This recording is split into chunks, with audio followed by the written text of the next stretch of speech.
here for our scrap series. Wanted to show you what I do with those awkward little cutoffs from stitch and flips and binding. So I'm one of those that saves the triangles from quilts. So just as an example, if I'm making 2.5 inch binding, when I put my strips together, I cut the extras off. So you can bet that make enough binding, you're going to accumulate some piles.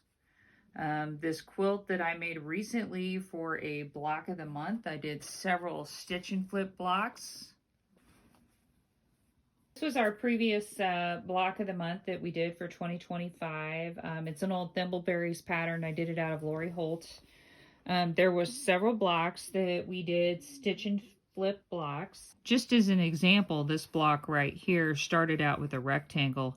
I put a square on here, sewed it, and then when it was folded over, I had to cut off the triangle piece, the extra. So there would have been an extra triangle from this square, from the green, and from the background. This is how I get these perfectly cut triangle pieces. So I'm going to show you what inspired me today to make something out of these, because I have a ton of them. I'm going to take 4 of the same stitch and flip pieces. You also need 1 inch by 1.5 inches, 4 of these pieces, and then 1 inch by 1.5 inches background pieces. You need 1.5 inch piece in the center. So I'm going to cut out from my scraps left over from my quilt. Here's 1.5 inch square for the center, 1 inch by 1.5 inches right there. There's one. I will trim this piece down to 1 inch width and cut another 1.5 inches by inch piece. There's 4. And then I just need to pick a contrasting color just like these to go for the rest of the block.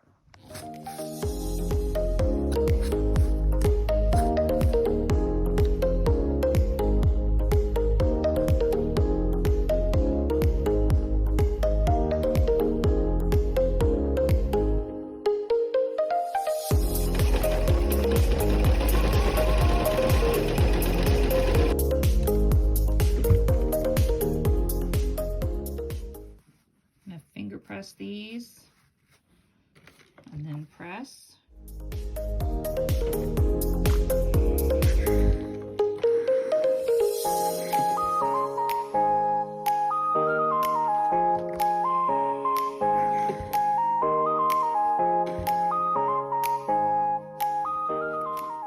We're going to trim this half square triangle unit to 1.5 inches. So I'm going to slide this down and trim, and I'm gonna turn the ruler, flip this around, this nice little rotating mat, trim the other side, and then I'm gonna pick up the next one, again trim to 1.5 inches.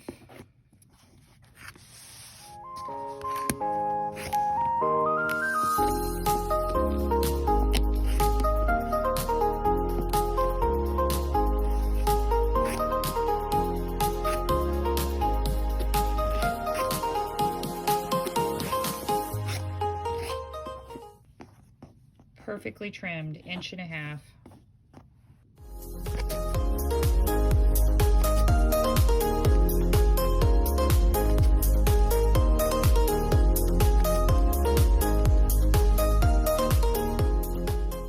I'm going to sew this in rows, so I'm just going to pick up the first 2 pieces.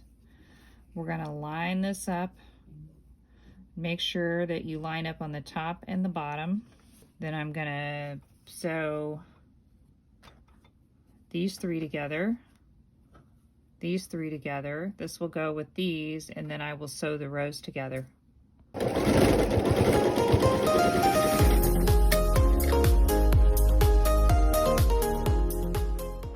Middle row will press in, and the top and bottom row will press out to the half square triangles.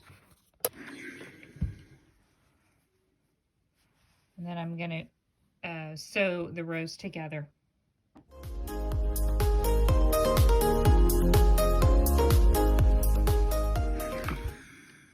Okay, we're going to press up to the sky. Flip it around. Repeat.